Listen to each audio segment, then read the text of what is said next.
This is entry 16 of Expedition Handheld. I'm Adam Patrick Murray. I'm Steve Lin, and we're going to be your guides on this journey of handheld gaming discovery. Buckle up. We're going somewhere real dumb.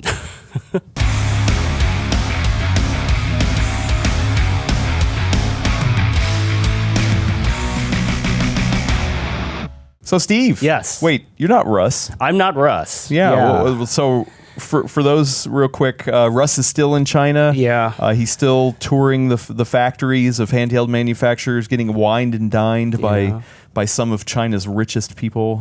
He will be back from that expedition later, but I was like, I need to call up somebody who I would love to sit down and have an interesting conversation with. And so first I called somebody else, and then I called you. I'm just kidding. I'm kidding, Steve. I love you, Steve. Yep. Thanks for coming in. I appreciate it. To start it off, though, I don't think really people know who you are, so I think I kind of want to introduce them. You're Steve Lin. Yeah. You actually, how do you describe yourself? I describe myself. Steve Lin, longtime collector, real big fan of games. I've been collecting games for since I was a kid, and also following the industry. And so about 10 years ago, I was working with Frank Cifaldi and started the Video Game History Foundation. So I'm on the board. He's the the full-time employee, but I do what I can to try to preserve game history, provide access to people so that they can do their own research.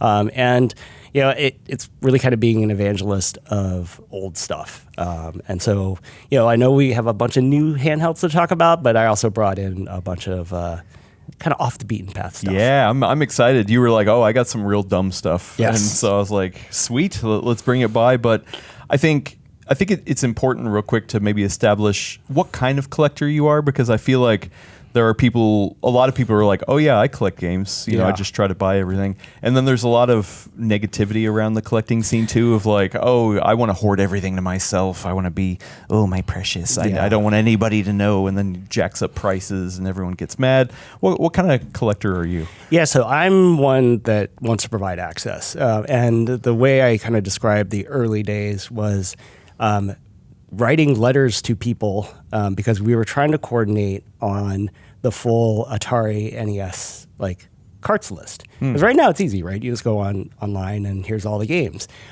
We didn't have that, and especially with some of the bootleg stuff, it was very challenging. And so this is before the internet, and so we had to, it was with zines, fanzines, and then writing each other and saying like, hey, I found this, hey, I found that.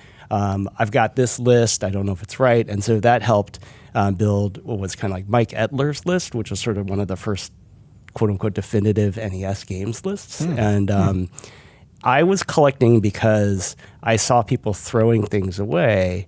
And this is very early on. So there weren't a lot of collectors. And so when people say like, wow, you have these huge collections, how did you get them? It's like, I was buying them when nobody cared. And which is the good time to do it. Yeah, it's the best time to do it, right? And so I have complete in-box sets of a lot of the early era, like NES, Super Nintendo, Sega Genesis, Saturn, PlayStation, stuff like that.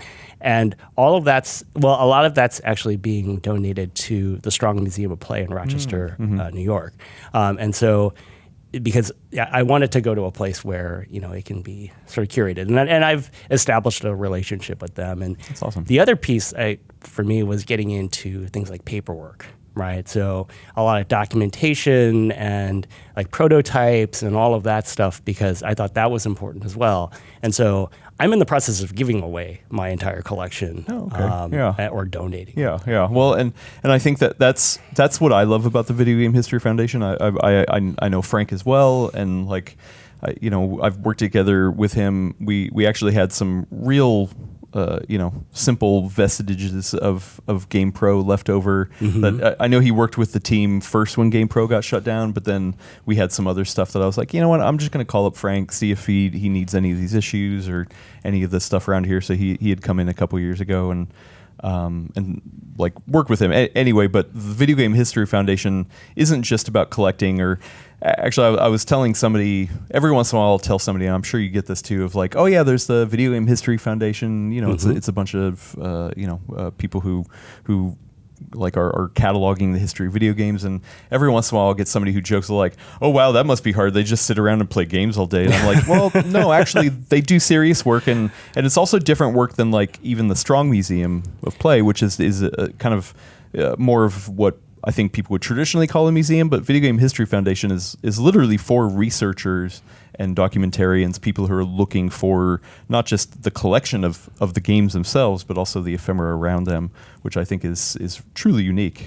Yeah, and I would say, in fact, that is the real thrust of the work that we do. If you look at archive.gamehistory.org, that is basically all of the scans we have so far of our collection, and it's basically every U.S. magazine.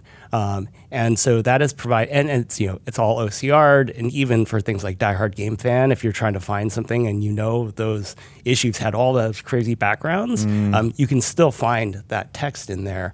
And so if you're doing research, we really want to provide access to people who are not on site in Oakland. And so for us, it's not, hey, we want to have this giant stack of video games. This is more getting that information out so that people can use it for whatever they want to put out. That's awesome. Yeah. No, and actually there's a Video Game History Foundation podcast. I love listening to it. Oh, yeah, every once in a while they'll highlight something that is brought in, or some historical thing. I actually tried to work on a video with Frank years ago about the NES version of SimCity. Oh yeah, that's when he's like he had that material. He ended up posting it as a blog instead of a video for plenty of reasons. But yeah, it was cool to see that process of finding history, and then how do you actually give that to people in a way that is interesting.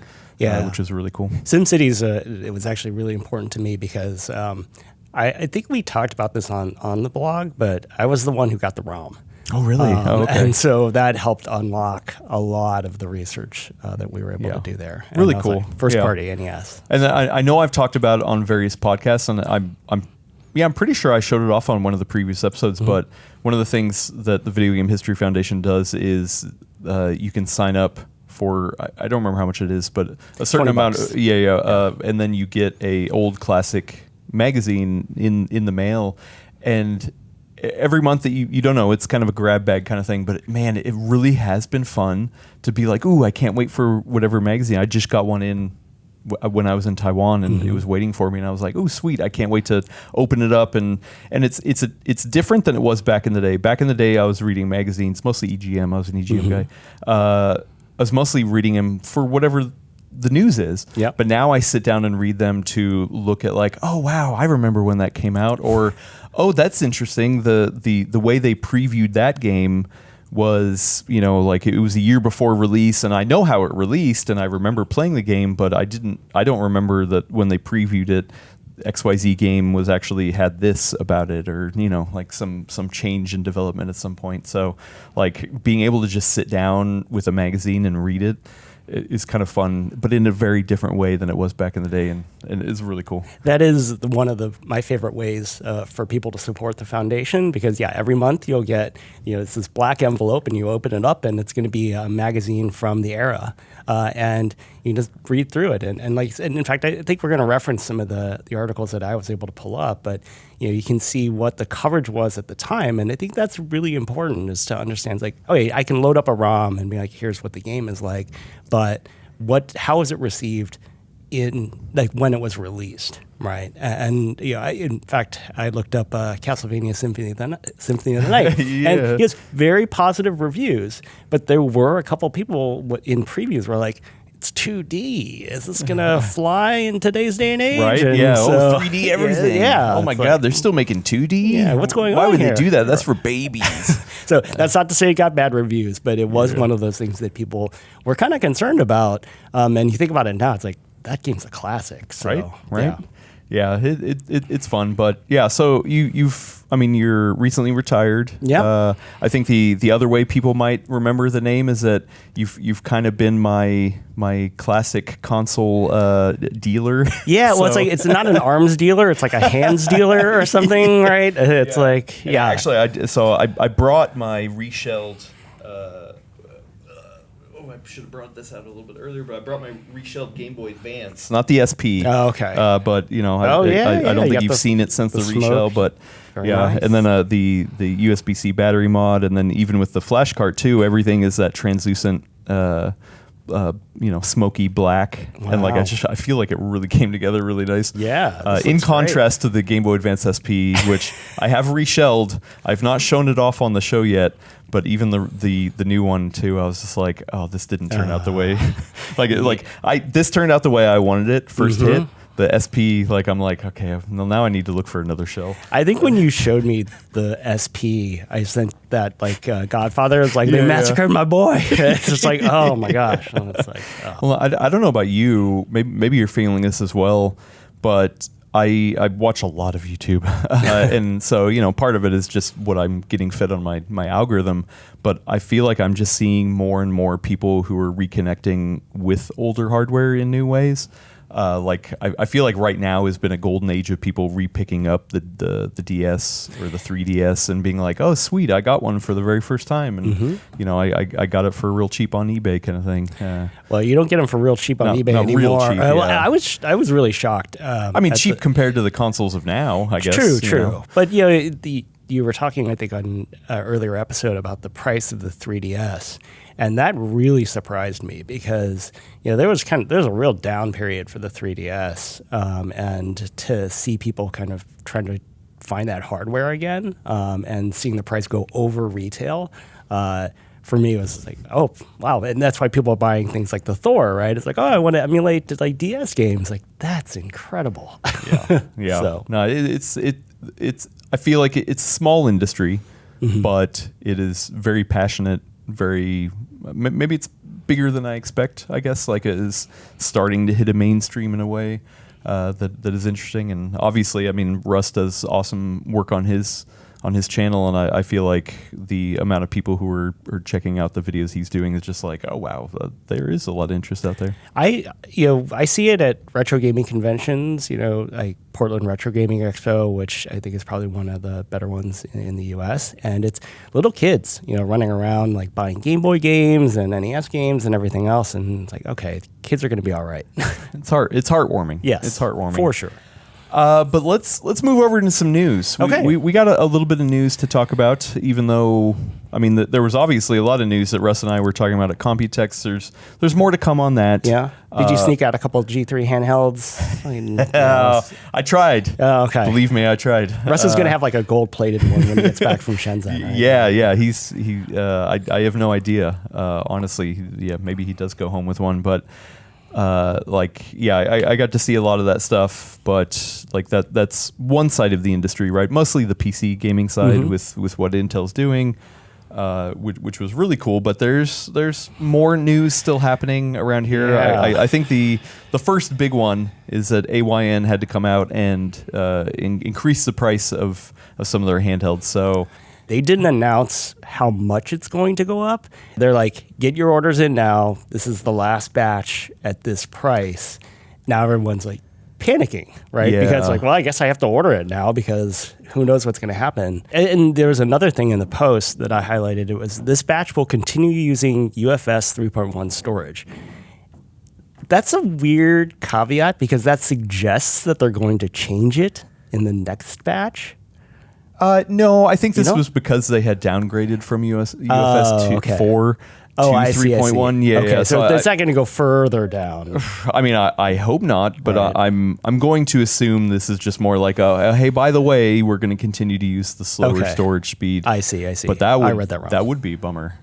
Yeah. If they were like, oh no, actually, we're going to downgrade even more. I mean, Russ and I talked about that downgrade, and it's like, okay, you're not really going to like it. It sucks to have something being taken away from that storage, but for most practical use, nobody's going to notice that anyway. I guess I don't know enough. I would have to ask to Russ that if they downgraded it again to maybe like 3.0 or something like that, like at that point, would you start feeling it? Right. I'm not quite sure, but yeah. I mean, either way, it's the world we're living in right now. I mean, we'll see what the prices are, but that AYN Thor Lite, which we did do some extensive testing on, started at 250 and we were like, dang, for 250, look what you can get for it. If that thing jumps $20, okay, you know, it's not that bad. If it jumps $50, okay, that definitely changes some things. But if it's jumping, who knows? Like, is it going to jump $100? Like, I mean, it's possible. I have in here the Steam Deck price increases, and that's not exactly the newest hardware, right? And that went up 40-something%. Like, that is, you know, this is the universe, you know, you're saying we live in. And you also mentioned, hey, this is kind of a small industry. One of the stories that sticks in my head is from a couple months ago, when Apple was talking with Samsung about purchasing storage. And Samsung, I think their first opening bid, right, was like, hey, we're increasing your price by 100%. So we're doubling the price. And Apple's like, sure, right? And that's Apple, right? Like Tim Cook is sort of supply chain wizard, always making sure that Apple has the product, the stuff they need in order to make their products. And it's not like AYN has anything near that sort of negotiating power, right? And so I think they're just going to be at the mercy of, hey, here's how much it is, take it or leave it. And you have to, these companies basically have to decide whether or not they think that the market can absorb those price increases. Right. Well, and also where can it make sense to continue to cut? Right. Like I value feel like engineering, right? Yeah. Or even, I mean, the UFS thing was a cut that, well, it sucked because it had it and then it didn't have it. Like that, I think, is an okay cut. Yeah. Because practically it's not a big thing. I know at least around the PC laptop manufacturers, I had plenty of discussions with them at Computex or CES, and one of the key things they were talking about is that, hey, listen, like we used to sell these gaming laptops with 64 gigs of memory just because we could, right? And so now we're having to rethink of okay, you know, we can really now try to hit that same price with 16 gigs. Do people still care? You know, is it going to actually impact gaming performance? Yes, it does suck to have you know, something way less at the same price. Right. But if also practically it doesn't really, you know, matter, then are people willing to accept that? Yes or no? I think the same thing here is that we are kind of in a golden age, or we have been in a golden age of a lot of these companies like AYN or Retroid or Ayaneo, I guess is a perfect example of just throwing a lot of stuff out there, trying different things, going wild with different experiments. But now, hey, you know what? We kind of need to be a little more conservative, make sure we make something that is going to hit and it's not just a niche of a niche, is my guess. Yeah, I mean, I would guess the same. And I mean, even this latest batch, if you order now, you're not getting it till August, right? And so I think this is going to be one of those situations where just buy it when you can, because at least for the foreseeable future, the price is not going to go down. Right. Yeah. That's occasional sales notwithstanding. Right. Well, hopefully Russ has more information, because he is literally over there right now, maybe talking to the AYN folks. So I guess maybe we'll wait to see kind of what discussions he had with them when he gets back. But either way, I don't expect this to be just an AYN thing. I think every manufacturer's having to look at what they're doing right now and be like, okay. Well, even in your Computex coverage, there were not a lot of prices. Right? They're like, we're aiming for this. And so I think it's going to be one of those just-in-time things where it's like, okay, we have this thing built. We're ready to ship it. How much does it cost us to build this thing? And then here's what we got to charge for it, right? Yeah. And then we'll see what that first batch does. And if people keep buying it, then we'll make more. But, when we're approaching $2,000 for a handheld, we're getting into some pretty iffy territory here. Right. Well, speaking of handhelds at Computex, one of the ones that I did get my hands on that I was surprised about was the AYN Pocket Play. Now, I had forgotten about this. This got announced months ago. Ayaneo, right? I'm sorry. Yeah. Ayaneo Pocket Play. Yeah, thank you. This got announced months ago. This is essentially an Android phone with a slidey screen to reveal a gamepad kind of thing.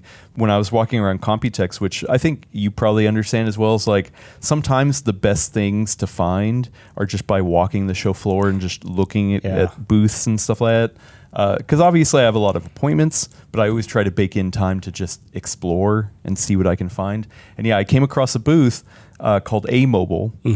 Was the name of the company, and they had this Ayaneo Pocket Play sitting there, and I was like, "Oh, that's a handheld. What is this doing here?" And it was kind of in a sea of other B2B companies, and actually even the booth. This company mainly does B2B stuff. This is their first consumer product, and I was like, okay, well, you guys aren't Ayaneo.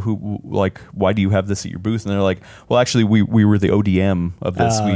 We designed it, we manufactured it. Ayaneo is the one bringing it to market, obviously, but we wanted to have it here to show off what we're capable of because we want to do more consumer-oriented things and have, maybe a more presence in the consumer space. Right. And I was like, well, I kind of want to do a video on this. Like, can I have some time messing around with this? So yeah, I was probably at their booth for like 2 hours, and they were probably annoyed that I was like stopping other people from checking it out. But I got a video up. There's a video up on PCWorld's YouTube channel. I'll link down in the description to it as well.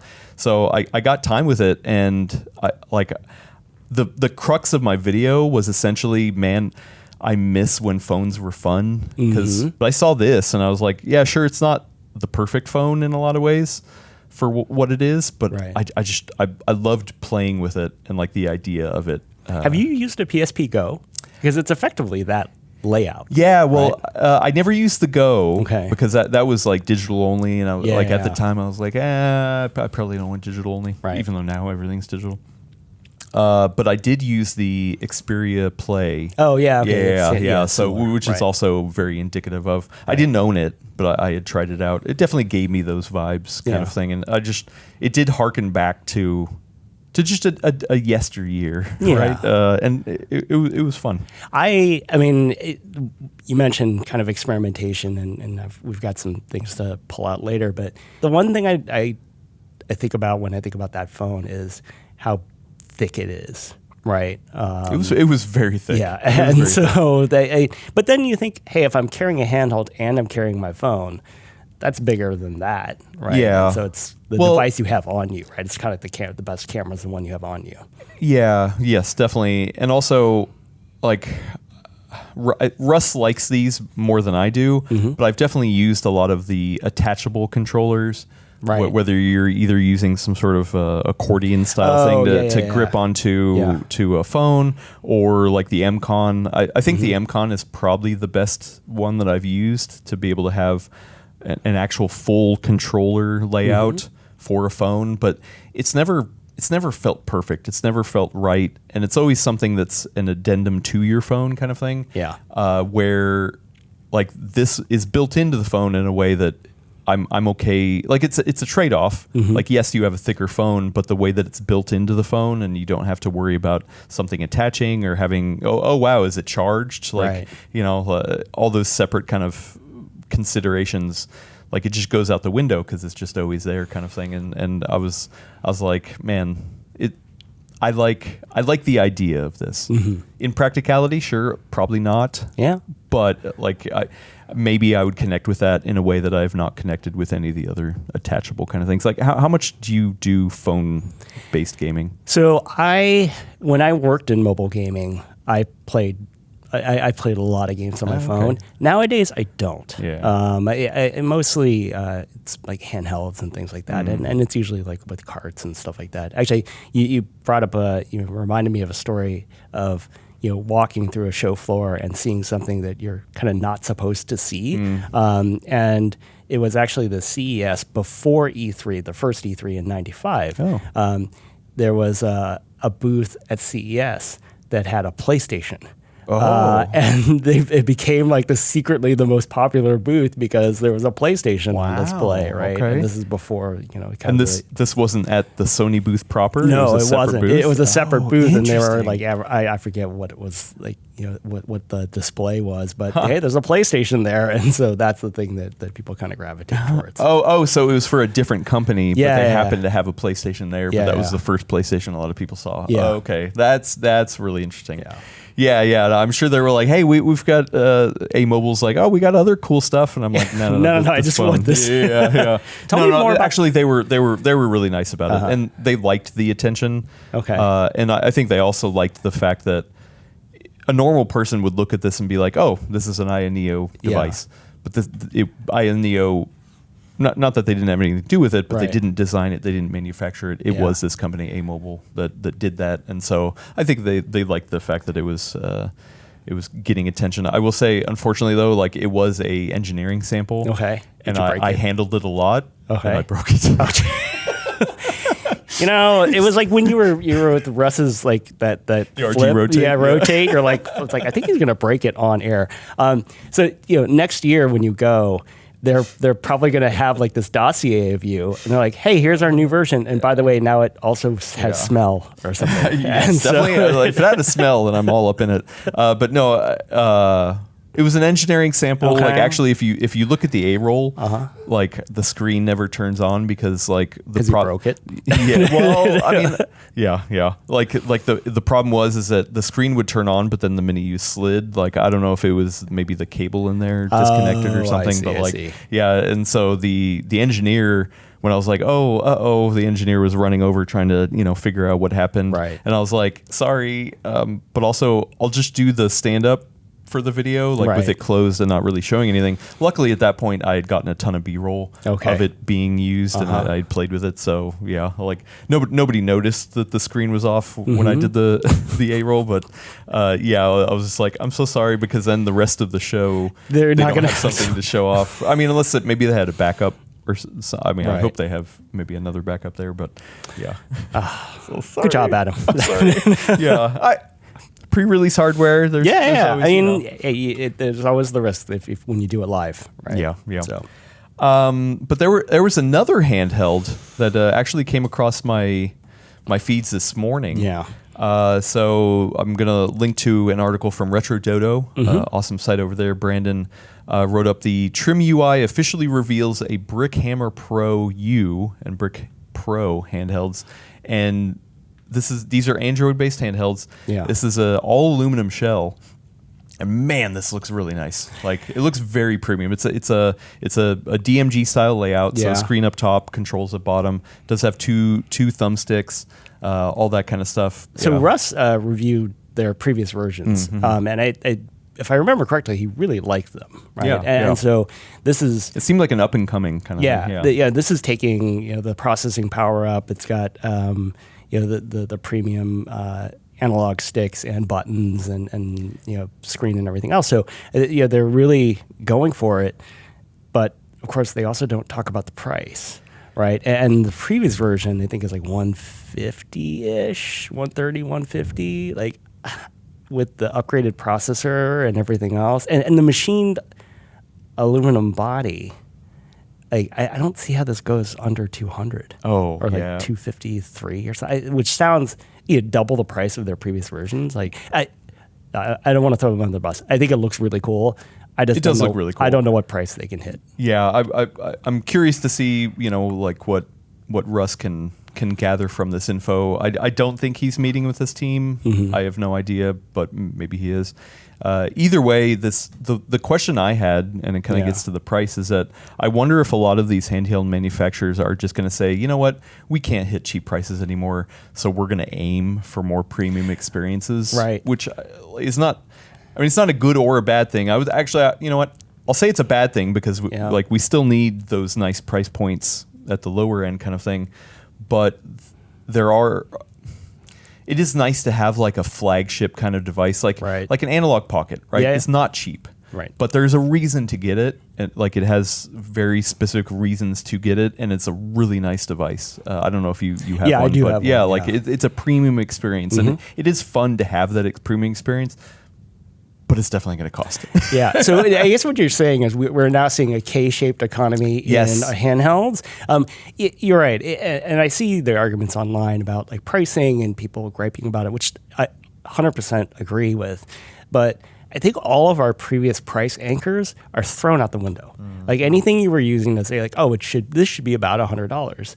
You have to increase that in your head, right? Because unfortunately, they just can't get the parts to do this at the prices that we were seeing before. Yeah, and like it's actually a different kind of thing compared to like video games. Like me personally, I've never understood the argument of like, man, I can't believe video games are $70 now. And I'm like, I remember a $70 Super Nintendo cart, like in the early 90s, so like, yes, it sucks that things are more expensive, but at the same time, like video game prices have barely increased over the decades. I mean, I was importing Super Famicom games for $120, right? And so in 90s money. In 90s money, right? I mean, this is not old man yells at cloud. The thing is, there's so many options to play, when you want to play games now, right? And previously it was like, well, here's what's available, and just buy it or don't, right? And at this point, it's if I'm comparing something that's free or nearly free versus like a premium price tag, that's one of the reasons the industry is in so much trouble right now, right? It's like, people are saying, I don't want to spend $70. It's like, well, we need to have 300 people to make this game. So we can't, the math doesn't work. And if you compare it to, what we were paying, like it's actually cheaper, those are smaller dev teams for sure.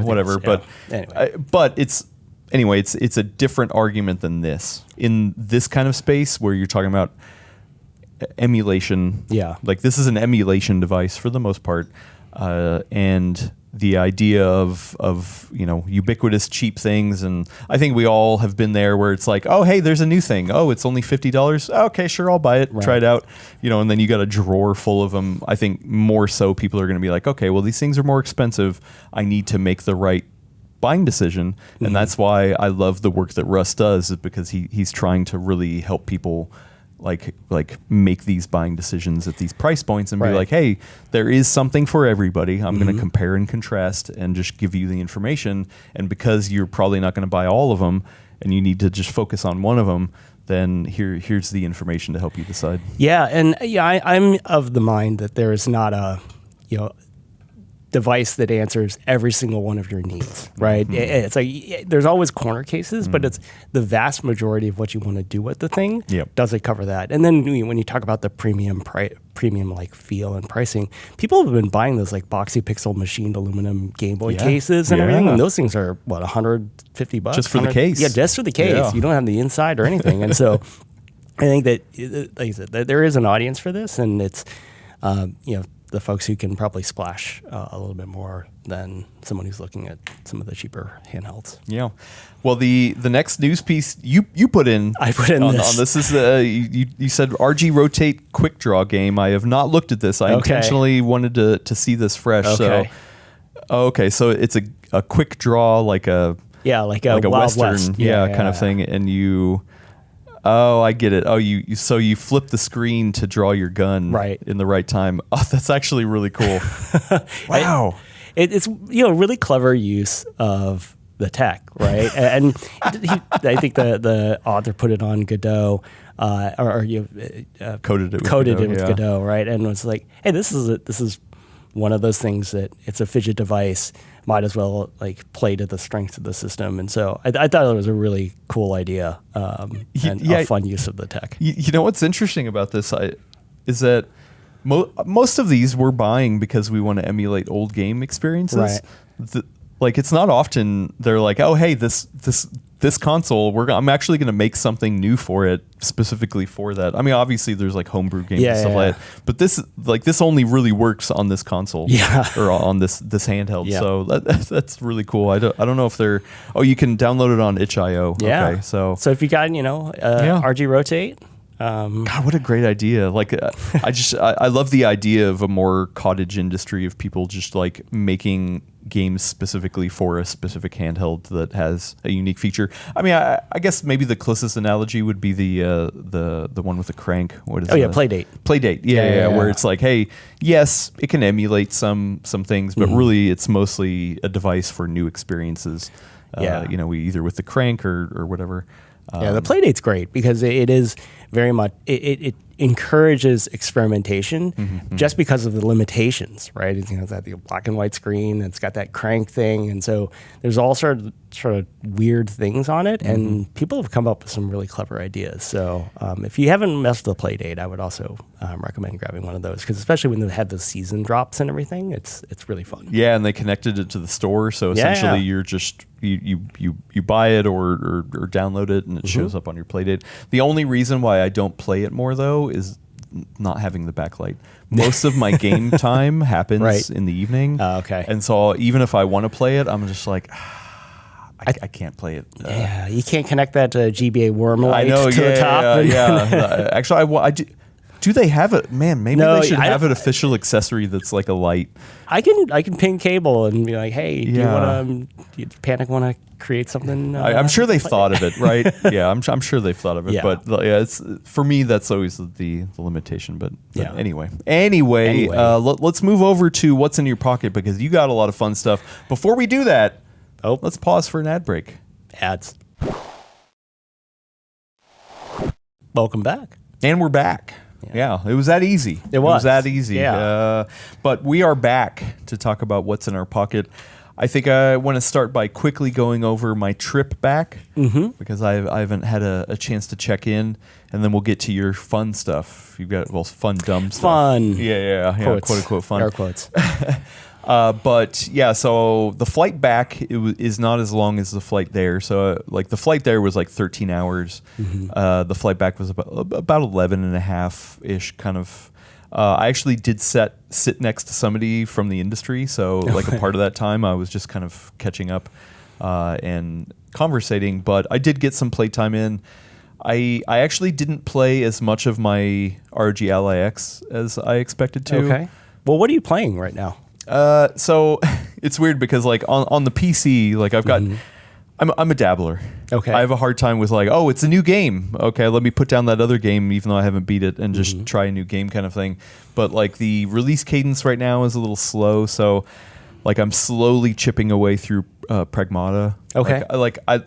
I really like it, but I don't love it, so I'm not like, ooh, I can't wait to go play it. It's just more like, oh, okay, let's fire that one up. Yeah. Let's try it kind of thing. So, and it does actually run really well on handhelds, or at least the way I have it configured. And then I also did load up Forza Horizon 6, which is always fun. Like I wouldn't consider myself a racing game fan, but it is fun to just boot up and just race around. It's kind of mindless, I guess. Maybe a good podcast kind of game. And they sold like, 6 million copies of that game. That's And Pragmata is not very long. I finished it, I think 15, 16 hours. But that's not like, triple S everything, right? It's more just getting through the story. I kind of talked about this on the flight over, but what I realized kind of for the first time is that I had a hard time focusing on the bigger games on the PC handheld, like during the flight, because you're kind of like in this weird fog of a flight, and you're you're stuck in a place for a while, and which can be fun. And I'm like, okay, cool, I'm going to sit down and play, but like playing Pragmata specifically was just like, okay, there's too much going on, especially on the small screen and what's going on around me that I had a hard time and focus. Everything. Yeah, that'd be so Forza was easier in that way, but it's still so fast motion that I found myself just not feel like it's not like I was getting motion sick or anything like that. It was just more like I had a hard time focusing. I don't really know how to describe it, but so for the most part, I just continue to bring out my GBA and play on that. Okay. So like I'm still. Oh, I finally beat the original Advance Wars. Oh, cool! Actually, I had a friend of the show send me a copy. I beat that. I had plenty of time on the plane, so I beat that. Now I want to get through the second one because it's been a while since I beat the second one. And then Aria of Sorrow, I'm still kind of chipping away at it a little bit, but one of the things I do want to say is that I highlighted a front end for that Easy Flash by a guy named Frankie 17. I can't remember the person's name, but they have a DS style front end. I don't know if I showed you. But so essentially you turn it on and you get like a kind of a carousel, and the stylings look like a DS. Oh, Frankie T19. Oh yeah, sorry. that's cool. While I was there, he actually messaged me on Discord and was like, "Oh, hey, by the way, I have a new version out, and I added all these changes." Nice. And I looked at the changelog and like what updates he had, and I was like, "Oh, sweet! I want to try to load this on before the flight." I didn't get an opportunity to, just because trade shows are so busy. Right. But yeah, like the changes he made to it look really cool, and I know I keep talking about this front end, but like it is a really nice front end for that Easy Flash system. So like I don't know if other people have went out and tried it or not, but if you have an Easy Flash cart, you should try it out and let them know what you think, because I'm loving it, and like it really has transformed this whole experience of playing on a Game Boy Advance. I will say, as I was sitting there on the plane playing my Game Boy Advance, I did get some looks of people just being like, what is what decade has this guy came from? Yeah, how old is this guy? But I was also just like, yeah, this is mine. Yeah. I modded it, and it's cool. But anyway, Yeah. my adventures, whatever. I want to hear about crazy stuff you have on right here. The very first one on your list is called the Mega Duck. Yes. And you had sent this over to, or you had mentioned you had this, and you sent over an image of it, and I was just like, what the hell is this thing? A Mega Duck? Oh, look at that. It looks like it has a cartridge. It does have a cartridge card in it. So the Mega Duck, also known in some regions as the Cougar Boy. Oh boy. The name is really the thing that sells it. Is basically a knockoff Game Boy. In fact, hardware-wise, it is nearly identical. They made some changes. Really? But you can run Game Boy games on it. There's people who have patches for games. Oh, okay. Not in the card slot. Not in the card slot. Okay. No. So those are a little different. But I mean, it was released in '93, so that's 4 years after the Game Boy, and it's basically a budget knockoff Game Boy for basically every market except for the U.S. Really? Yeah. Do you know the price? Well, it was, I think, like 20 to 25% cheaper than a Game Boy. Okay. And they were the developers of the games were the ones who were doing a lot of the pirated like the bootleg games for the Famicom. Got it. Okay. And, like Sachin is actually one of the biggest developers. But yeah, imagine painting the word picture like a Game Boy DMG, but rounded off. In kind of like a little curvy way. And then instead of a D-pad, you have like 4 of these tic-tac style buttons. Dude, this feels real bad. It does feel real bad. Like you can't really rotate around it too much. Like it's you're not doing a lot of diagonals or anything. Yeah, but it's not clicky at all. It is very wobbly in place, but it also is it's mushy. I mean, the tactile feedback is like This is a budget handheld, right? When you talk about the markets that it was designed for, I think it's interesting because I've spoken to folks in parts of Asia and particularly South America who never bought like licensed hardware. Right, or games. I've heard it's hard because of the import taxes. Yeah, right? It was like import taxes and certifications and everything else, and so like this was the gaming experience for a lot of those people. And so try turning on this power button, to give it. So the power button is like the Game Boy where you slide it to lock the cart in place. Now that is there's no click. Yeah, there's no click. That is real bad. It plays. It does. No backlight. No backlight. Yeah. And actually, the screen is, in my opinion, slightly better than the Game Boy. Really? Okay. Can you adjust the contrast? Oh, okay. There we go. Contrast on the side there. Well. And for some extra entertainment, the game that's in there is called Snake Roy. Snake Roy. And the cover art is this like snake body with like a dude's head on it. You can look it up if you, So Snake Roy, it's basically Snake. You collect the little dots, but there's a story, right? It's like you're a knight and you're trying to get all these keys and everything. It's like that's pretty ambitious. From Creatronic? Yeah. Creatronic. Is this like so a known that's, I think, one of the developer? companies that helped develop the hardware, if I'm not mistaken. Oh, okay, Yeah. okay. But actually, if you look it up, there's a lot of companies involved in this, right? But yeah, I brought this one to show just because, hey, there was there was competition for the Game Boy, quote unquote competition. Then it wasn't just the Lynx and the Game Gear. Oh, okay. In other parts of the world, That's you funny. might decide what you bought, a Cougar Boy or a Mega Duck. Cougar Boy, that name. Oh boy. Back to the drawing board. Yeah. I will say it is a real choice. So for audio listeners, the cartridge itself it's similar to a Game Boy size cartridge, but the contact plate is just bare. Yeah. Like just exposed pins. Like it's actually, I don't know if it was intentional by Nintendo to say, hey, you know what, we're gonna put the contact pins like in a place that, I mean, yes, you could stick something in there and ruin it, but it's not just like open to the air. Yeah. So like that's kind of, you look back now and that's a genius design, because having the pins right there, like you can touch it, you can accidentally scratch it. I'm not going to break it. This is all value engineering, but, right? Yeah, you're right? trying to get the squeeze the most out of it, and that's what I see with a lot of the like sort of bootleg stuff of this era. But this is I mean, it still feels well made. Yeah. I mean, like the plastic has held up over time. Like, where's I guess the screws would probably be under the... Yeah, they're under the sticker. Under the sticker. So, like, I mean, they still engineered it in a way that is not super cheap. Yeah. That's and interesting. This is available to emulate. Oh, really? So okay. I know there's Mr. Cores for sure, and I'm pretty sure there's a couple different versions of emulation. And in fact, there's a homebrew scene for this because it is Really? basically a Game Boy. Oh, okay. And someone has written a patch for Game Boy Tetris to where you can run it on the Mega Duck, and you can connect to an actual Game Boy with Game Boy Tetris and play head to head. And it's that type of, like, I guess, fandom or just hey, let's see if we can do this, that really makes it kind of a fun handheld. It's not worth whatever those crazy prices are on eBay. It's kind of a collector's thing because it's, I mean, you're like... Yeah. Even though, I mean, I would assume they probably mass-produced it, though. Yeah, I mean, but they didn't sell a lot, and especially in the U.S., right? You probably can't get it.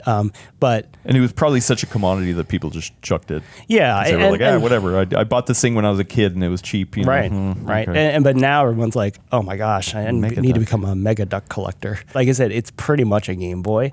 And so... Like, I don't have a DMG here, but yeah, like in the hand, it actually feels very close. It's pretty close, yeah. I do think that's funny, like that there's like branding on the front of it that says super stereo sound. Yeah. And what is it? High resolution dot matrix LCD. It's like, but you've already bought this. You don't need to advertise to them. They're already here. Why do we need to keep showing them? The other thing, the Mega Duck font is kind of like a like Ransom Note Comic Sans or something. I don't know how to describe that, right?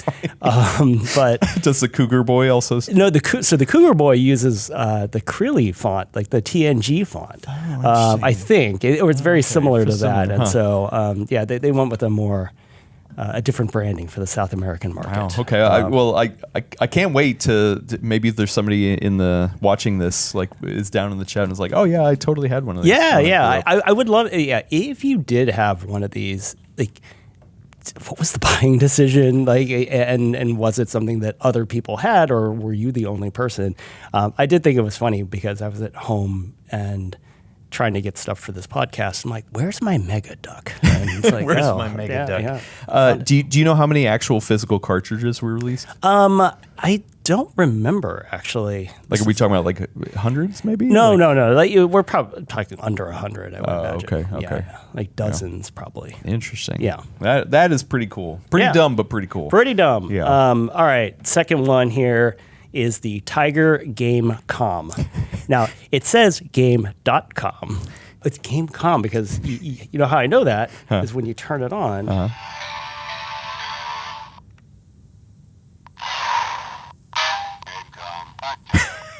Game.com. Yeah, Game.com activated. This is 97, I think. This is, and you're looking at Game Boy Color is right around the corner.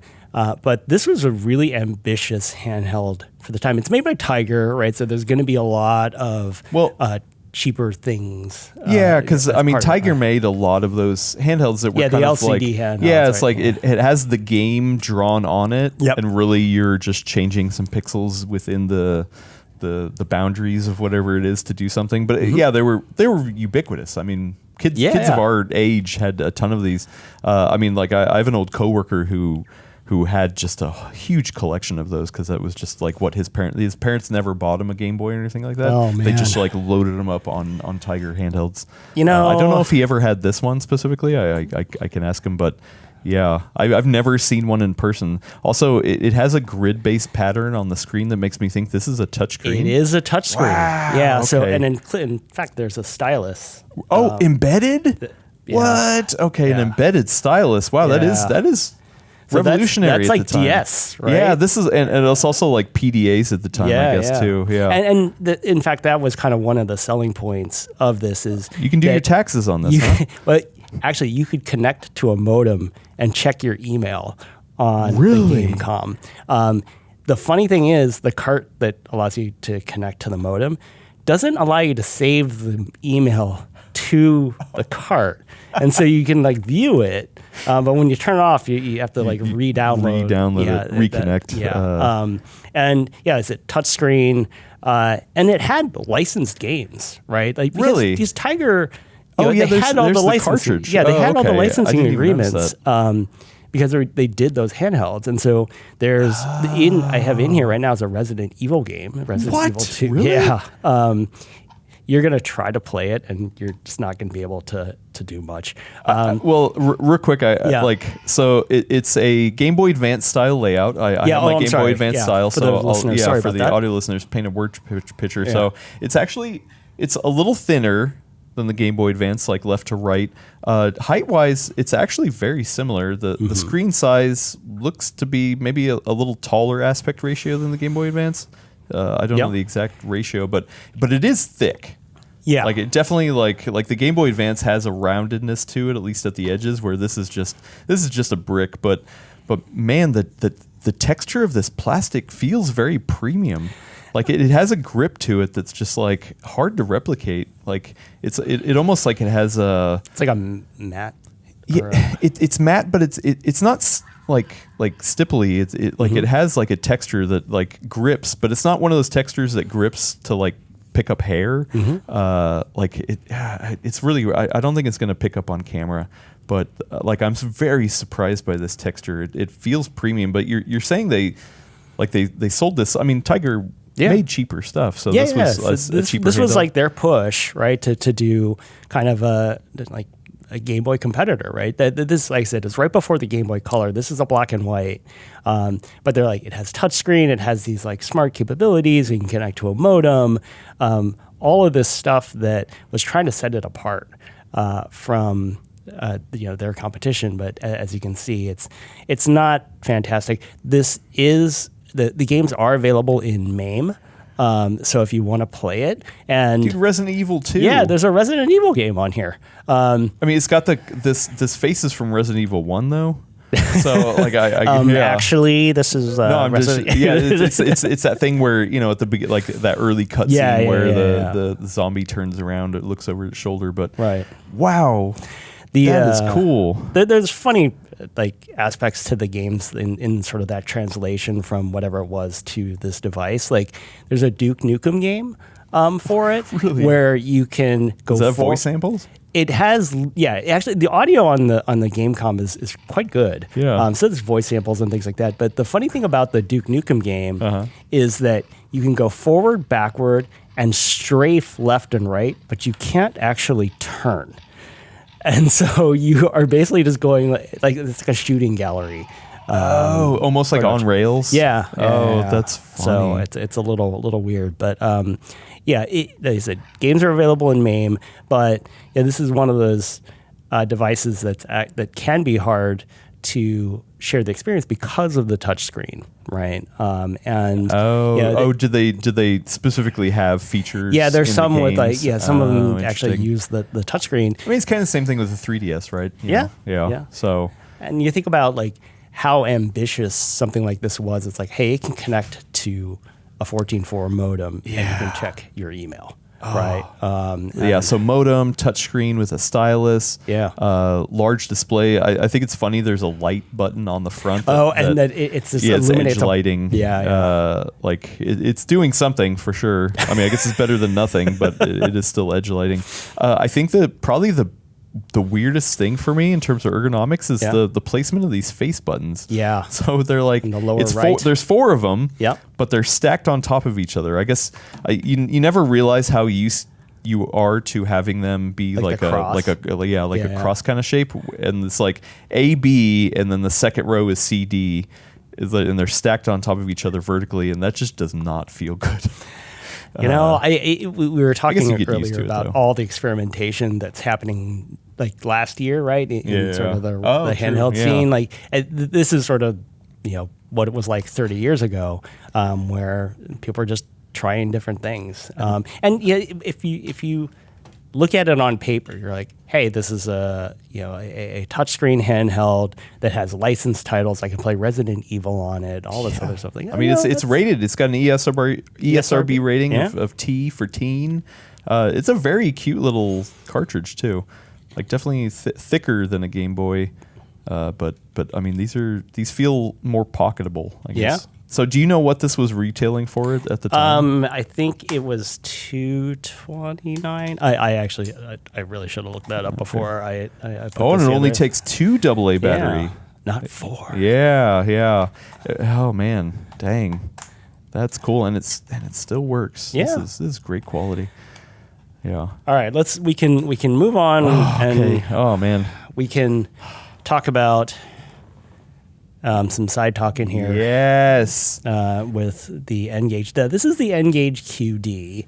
So this is the follow-up. Which I totally forgotten. I remember going to a local game stop and seeing one of these on the shelf. I mean, I remember there was like Pandemonium and Tomb Raider. Mm-hmm. There was like a couple games, and I remember thinking like, oh man, like I think I had that. I mean, I had that Nokia phone at the time that everyone else did too. That candy bar that had Snake on it. I don't remember the model number, but I was just like, well, maybe I could also have a phone that games as well.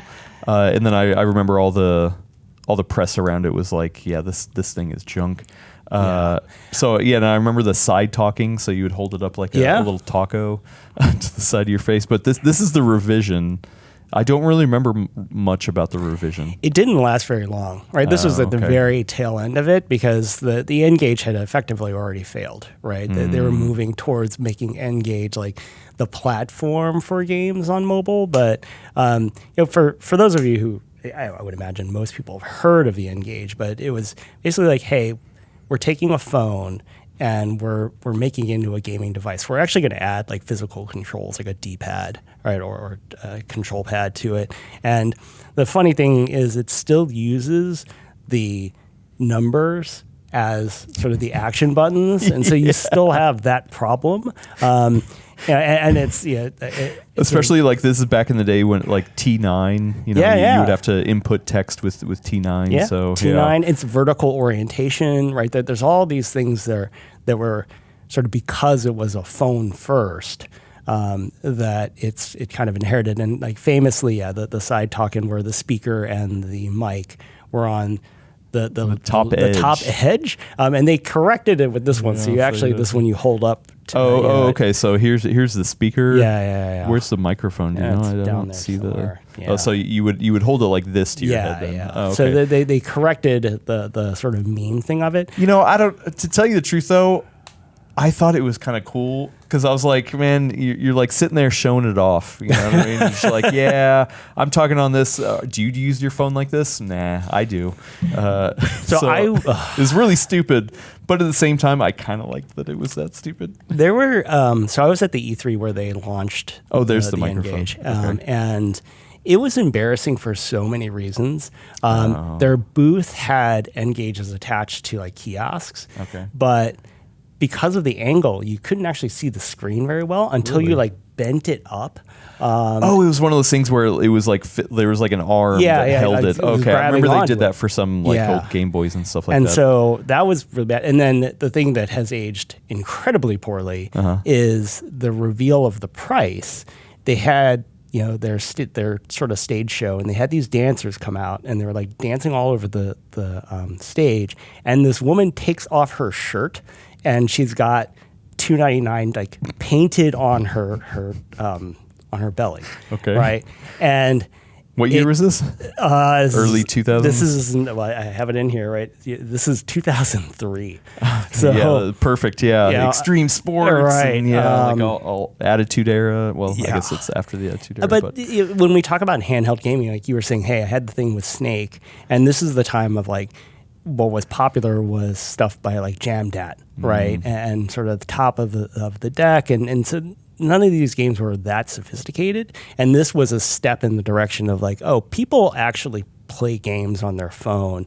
Like, we're going to bring it to actual gamers. Yeah, let's like make the device that gamers are going to want to use. And it was a failure, but it was a pretty spectacular failure. And if I remember correctly, you actually had to take the battery out to put the cartridge in? They fixed that with the QD, but yes, the original one, you did have to take the battery out to swap the cart. Do you have any carts? Like, do you know if there, I didn't bring one here. I wonder how they got to be so small. They're little chips. They're kind of like mini micro SD card size, a little bit larger than that. Yeah. So I just remember that they're like, oh yeah, you got to power down the phone to put the cartridge in, but it's fast. It boots up fast. Yeah. So honestly though, it feels better in the hand than I remember. Yeah. Like this is the QD, so maybe it's different than the original, but like this does not, like ergonomics wise, this does not, like, it's not horrible.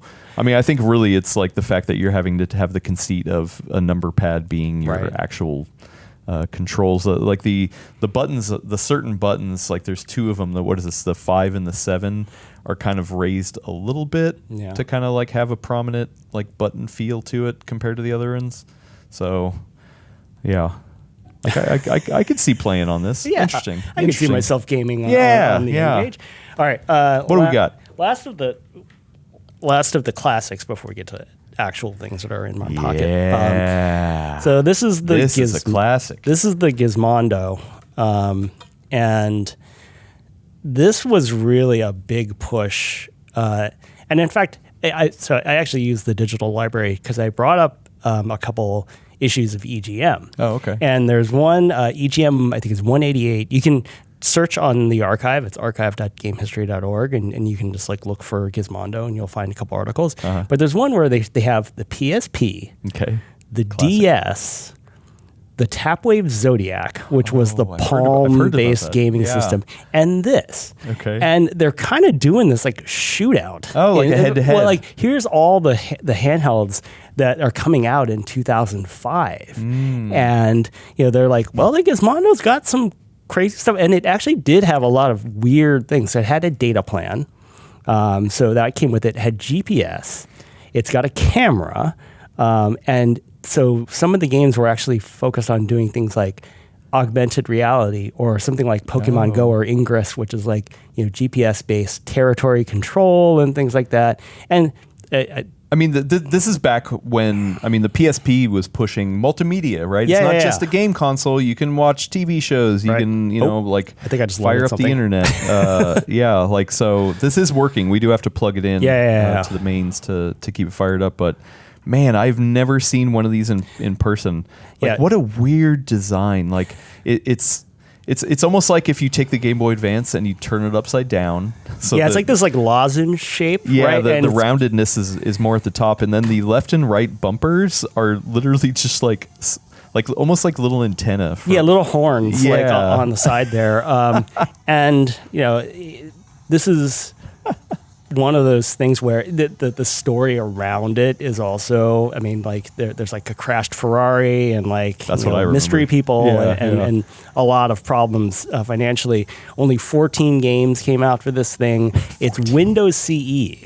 Which the Dreamcast also ran on. Like so that was Microsoft's early push into mobile operating systems. So this is kind of and you can see the screen's not bad. Dude, that screen, I was just thinking that. Yeah. Like, I don't know if that picks up quite well on camera, but that screen is nicer than I expected. Like, do you remember the resolution? Like, that's definitely higher than the Game Boy Advance. Right.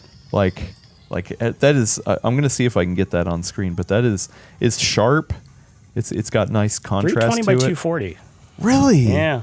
Huh, man. But it's got an ARM 9, so it portrays nicer than that. Yeah. It actually had the demo. GPU as well. It's an NVIDIA GeForce 3D something. Wait, an NVIDIA GPU and a handheld? Okay. And a handheld, it's a right? pre-switch. But man, that looks like so what game is this actually? So this game, it's the demo. I can't remember the name of it. It's kind of like Wipeout. Trailblazer, I think it said. So if you hit one of the buttons, it's like the accelerator. Okay, let's see. Oh, there we go. Yeah, okay. and so it plays like Wipeout, where you're kind of going on a track, and it's got the futuristic techno soundtrack and things like that. Yeah, and it's it's honestly not bad. It was just sort of I think it did. Yeah. It's kind of fraught rebooted. with like the business plan. In fact, that's one of the most fascinating things about this is how it was sold in the U.S. was that there were two models that you could buy. Mm-hmm. One was just buy the device and it's $400. So straight up. Yeah, straight up. Which was more than like the PSP and the by a lot, right? But then there was a version that was $229 that would serve you ads with 2 Ds because it was an added bonus to you as the player. And so when we did it for you. Yeah, it's a bonus. It's smart. You get to see ads. And goodness. You would, because it had the data connection, right? You would turn it on, and in the beginning of the day, every day, you would get like 3 new ads. And the really interesting thing about that is they never actually sold ads. Oh, really? They couldn't sell them, so you would never see them. And so you could have just bought the subsidized cheap one for cheaper, and you wouldn't see never got ads. The smart ads. Now the other, this one's actually I think harder to emulate. It's Windows CE, but it's some weird flavor. So I know that you can put Homebrew on it because it can run like emulators and things like that. But the other thing that's really bad about this is the plastic they used for the case. Yeah, when I first touched it, it's definitely like gummed up. Like everyone's had controllers or something that just like if it sits over time now it's just like super tacky.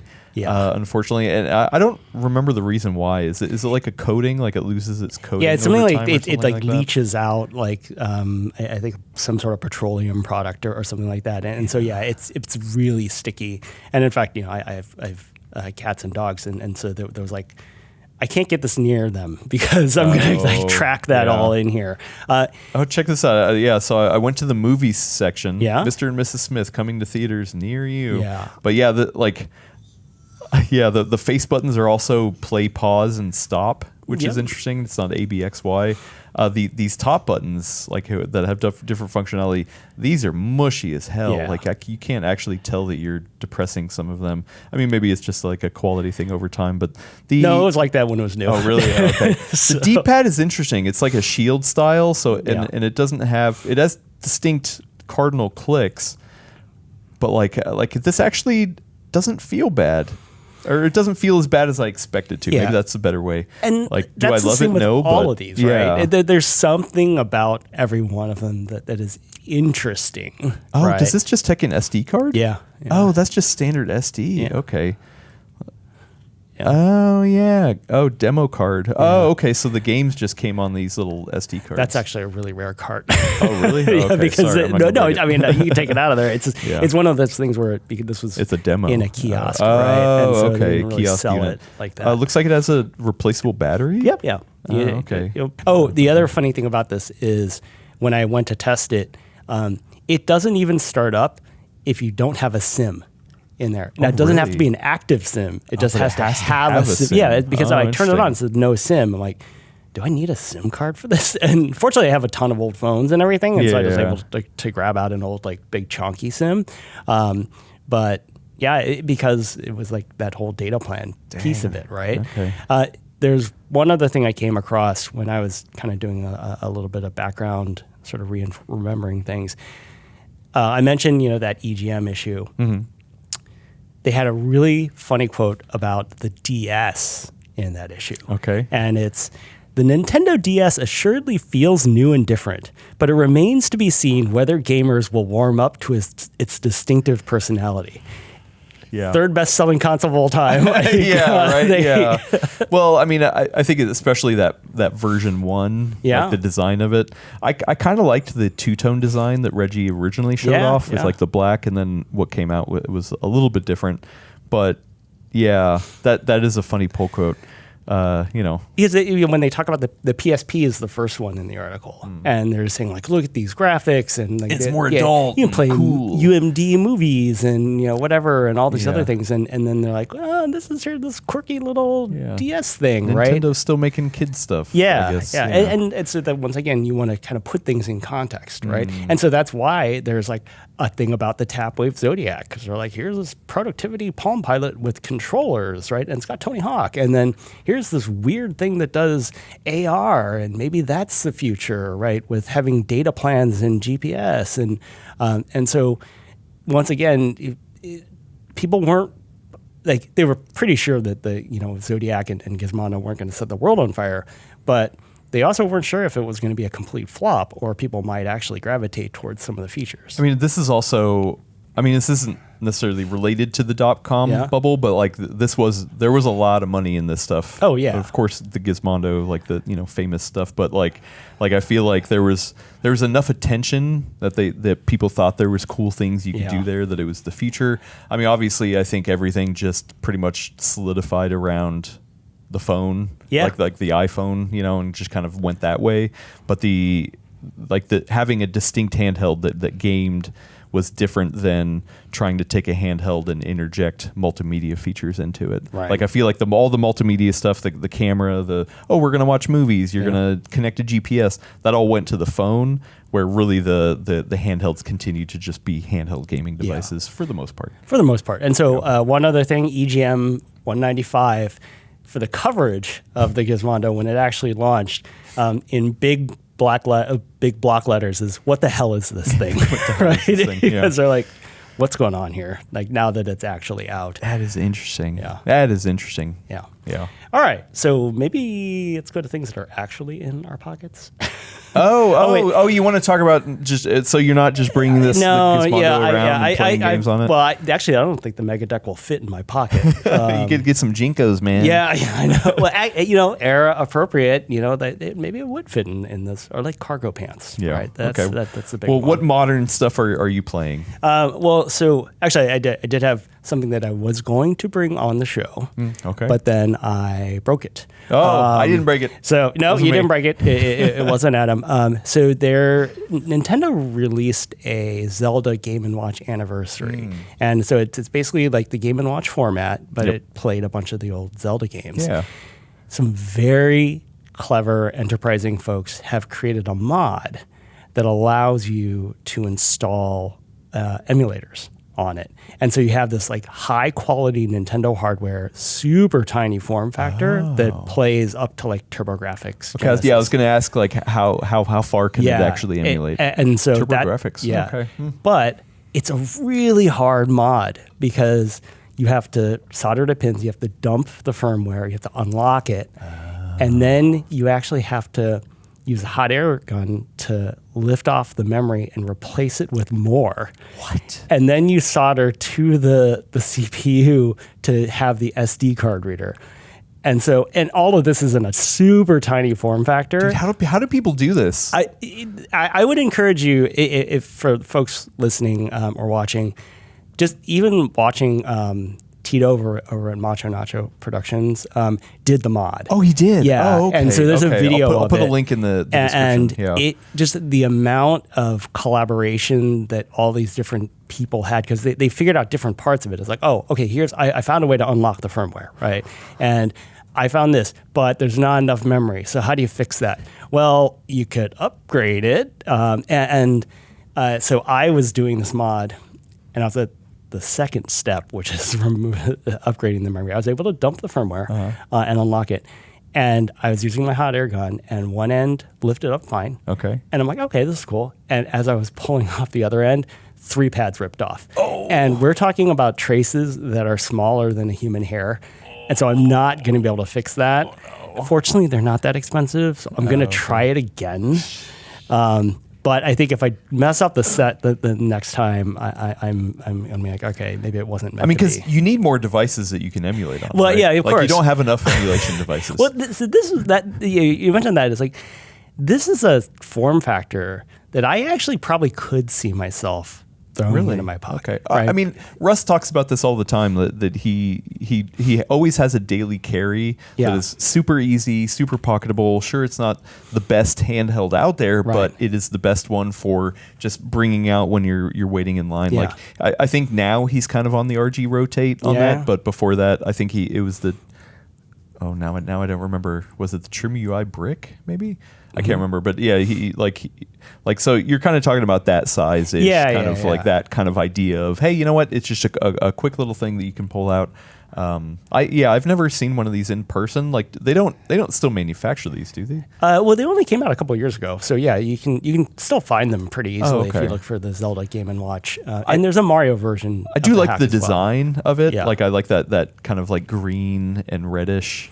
Yeah, like it's got the accent of the red buttons, but it's like green. Yeah, and the hardware build quality is really high. I mean, it's Nintendo, right? So they're not going to cheap out on these things. And so built in, it has the NES version of Legend of Zelda, Zelda 2, and then the Game Boy Color version, Link's Awakening. Oh no, it just says the Game Boy version yeah. of Link's Awakening. So probably not the color. So I wanted to have that in my pocket, yeah. But like I said, I messed it up. And yeah, I do have experience, but it's still easy to mess things up. And you learn, right? That's the best way to learn, actually, I think, is by kind of screwing something up and being like, all right, what am I not going to do the next time? Right? Yeah, I mean, so I originally did the mod on this Game Boy Advance with the funny playing screen, and it has the little touchpad to be able to navigate the menu stuff. I did go back later and do the fine soldering, so that I can use the buttons, to tap. Right. Number one, I'm not good at soldering. Actually, Will Smith gave me some tips to do it better. But I found myself they are very. I mean, they're not super tiny, but they're tiny enough that it was hard to put it in the right place. And then I put the front shell back on, and realized that the way that it was routed actually hit underneath the button too. And I was just like, oh, okay, I gotta take it back off. Make sure it's in the right location. Yeah, modding I don't know. It's hard. I've definitely been in my arc of enjoying original hardware with some light modding on top of it.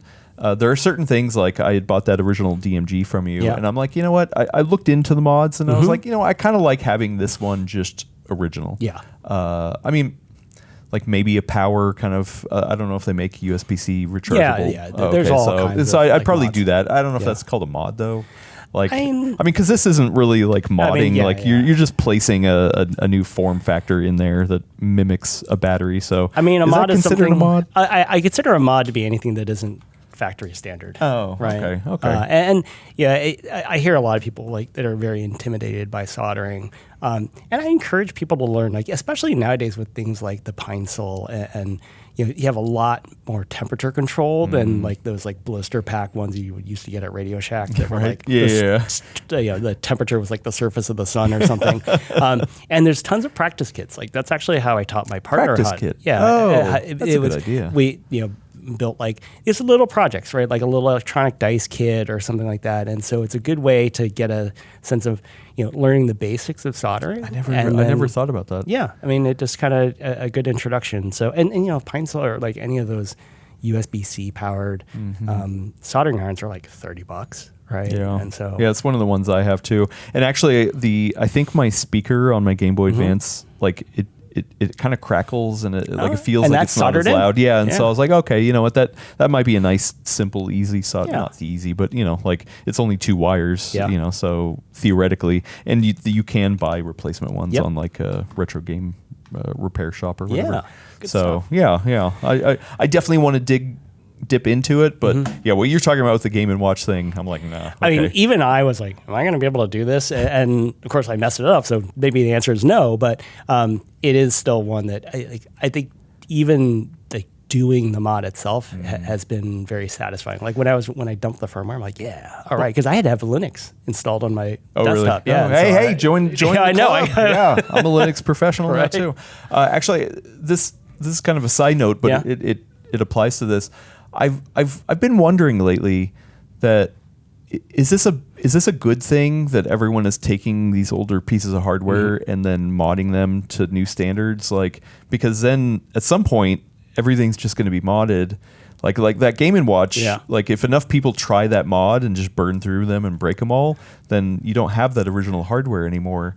So I don't think a lot of people are going to try that mod. Oh, that one's okay. Yeah, well, but I mean, like I went to the local one of the local Yeah. game shops here, like Experience Share, Yeah. and most of the the Game Boy Colors that they have and GBAs, they all are like, oh yeah, it's been modded to have an LCD screen or something like that, and like they didn't really have, I mean, stock changes, but like they had like 10 Game Boy Colors, and all of them were modded versions, and so it's harder and harder to buy original hardware. Right. So how do you feel about that as a preservationist? Yeah, as someone, as a historian, I'm not worried about the original never being accessible. Right. They made so many of them. And you have to realize that we live in this like really small bubble, right? True. The average person is not like, hey, I'm modding my Game Boy, right? And some of the shops and everything might have them, but like there are still millions of these floating around, right? And if anything, some of these kits actually bring things to life. Like I think the best example of this is the Game Gear, because they use really cheap capacitors. And so every Game Gear I've ever opened up is this mush inside. It smells like really? a tin of I don't have no sardines. experience with Game And Gear. so most of those have to be recapped, and now people have actually developed replacement motherboards where you do have to desolder the CPU and a couple other parts. But they kind of brings back something that is actually in danger. Like when I saw like a sealed Game Gear, I'm like, that thing is just mush inside, right? Yeah, So, good point. Yeah, because then it's like, okay, well, sure, it's in its original state, Right. But its original state is now just completely messed. Yeah, it's not. And it's good to nobody other than just, oh, hey, I have a new in-box Game Gear. right. And so, I like, at least in my opinion, this is an enthusiast thing, right? And it's a small part of the market, and it's only when I see like one of a kinds or something that was extremely limited where people are doing something is where I get a little worried. But I also know that there are organizations like the Strong, right, that have the originals, right, and even those need some level of maintenance. And so it's interesting, like when they repair like arcade boards or something like that, they actually will save all the parts they pulled off. Really? Yeah. Oh, and so I even didn't even if think about that. Yeah. So even if like it doesn't work anymore, they have that sort of reference material. That's cool. Of what they That's did. cool. So, Okay. yeah. It's also made me realize like the Game Boy Advance. I was very excited to mod and upgrade and bring new life to it. That 3DSi, I looked into mods, and like really the only one I kind of considered was the USB-C charging, because it really does kind of suck to be like, I gotta go grab my charger. I mean, I have the chargers around, but it's like, okay, I have a USB-C charger like within arm's reach everywhere in my apartment. So like that's the only one I kind of considered, but like I feel like at a certain generation it's just good enough. Like I know there are like mods for the screens or like things to do, but I'm like, actually I'm kind of just liking the stock experience. Yeah, most people do like the firmware upgrade because the exactly the eShop so then it's firmware and like software based stuff rather than the hardware. And honestly, the USB port or the charging port doesn't really bother me because there's those USB A to the charging port cables. Actually, I should grab that. So I just toss one of those in my bag. Good point. Good point. And the other one is the GBA SP. People are doing like a headphone jack mod, right? Because there's no headphone jack on it. Right? Famously. And so that's one of the things that I've seen people. Maybe somebody will mod an RG Rotate to add a headphone jack as well. It's like, it's Bluetooth only. Interesting choice. Yeah. All right. A thing that is actually I have been using are these Xreal X1 or 1S's. Okay. And so these are those projection glasses. I think the ROG, whatever that giant. Asus has a new one. Right. And so what they basically just, when you put them on and connects via USB-C to whatever device, you want to use as your source. Yeah. It projects a giant screen, like 130 inches or whatever. Equivalent in front of your face. And so it's 1920 by 1200. Right. It's a little taller aspect, yeah. Yeah, and these are OLED specifically. Yeah, and OLED, right? And I was really impressed by the image quality because I've tried previous versions of this technology. Yeah, and I think we all have. It's like you can see through it and all kinds of stuff. And these actually kind of black out the lenses as well. And it's also like some of the head tracking, and it actually does this thing where it can take regular content and make it 3D content by pressing a button. Oh, really? And so it gives it a level of depth. But if you think about especially from like a travel perspective, right? It's way less cumbersome than like an Apple Vision Pro or any of these other headsets. These are basically like thick sunglasses. Yeah. And I would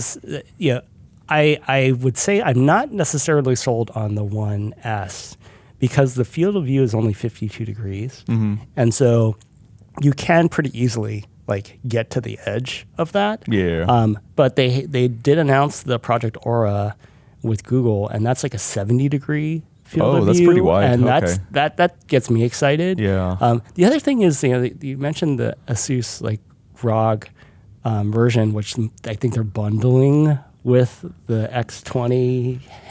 Yeah. I mean, that was a whole thing. Like they are selling it standalone, or I'm sorry, they're selling the glasses standalone. But yeah, the handheld is only coming in a bundle. Yeah. But which is like I know a lot of people. I mean, I've tried like 3 different versions. Yeah. I know a lot of people have tried them.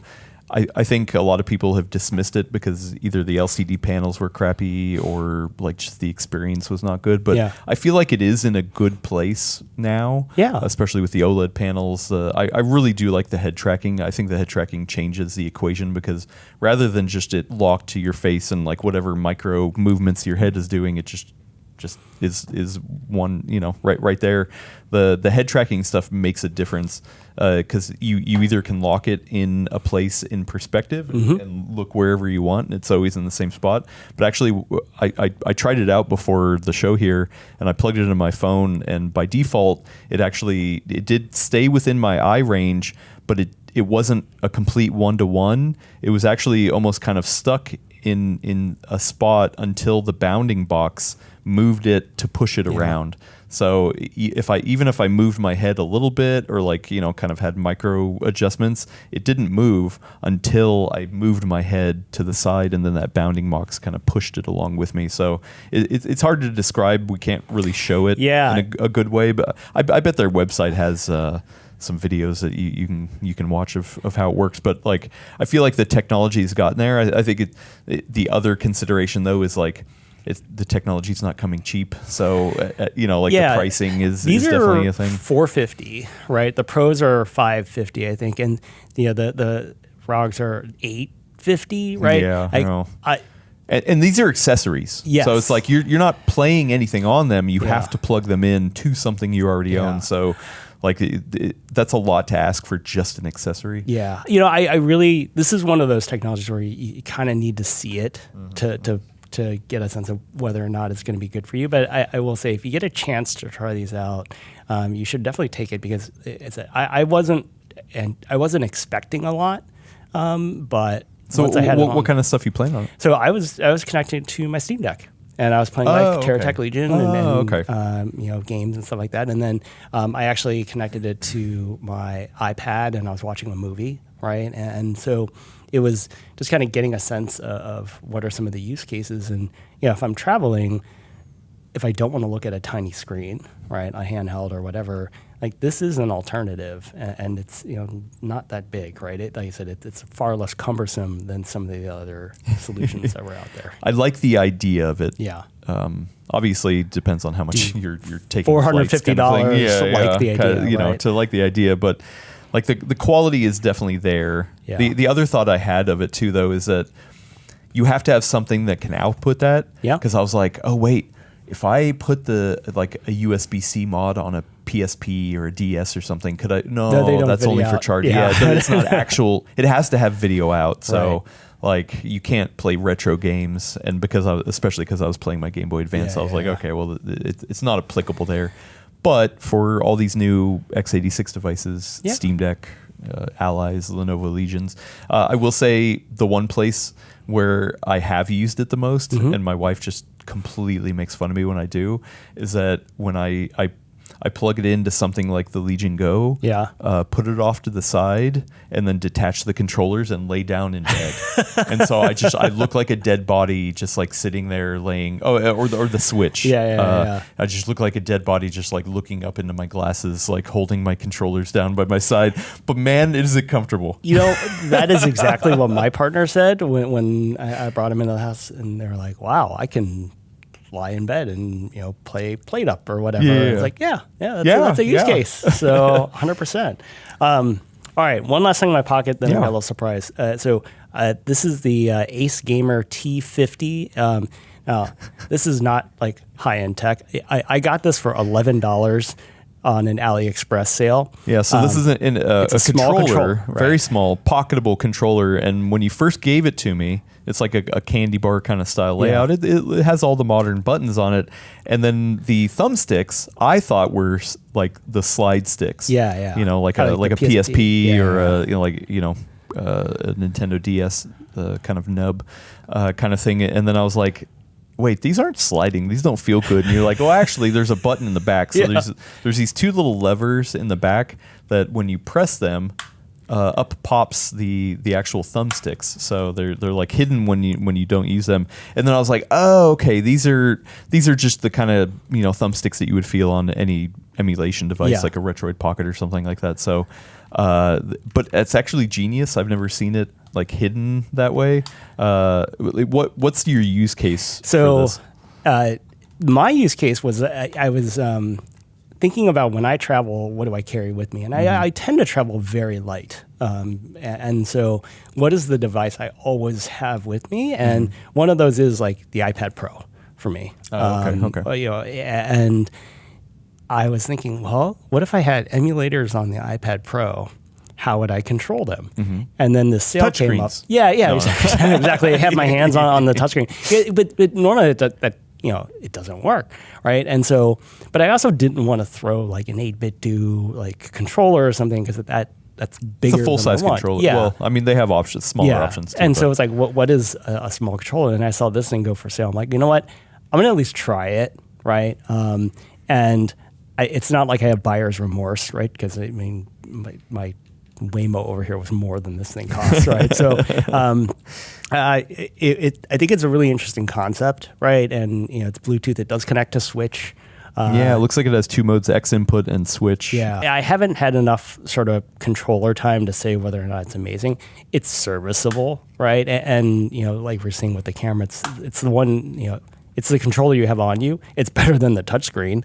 And I'm curious to see, if I do actually end up bringing it on, trips or having something that I have it connected to, more frequently. Yeah, I mean, for being a pocketable kind of controller, like especially the size is actually pretty comparable to the Game Boy Advance in terms of overall size. But I mean, you still get full triggers. Like I remember some of those early 8-bit do ones that were very small. They actually had the trigger inset. Yeah. So there's the trigger and then the bumpers, and I got used to it over time, but I never loved it.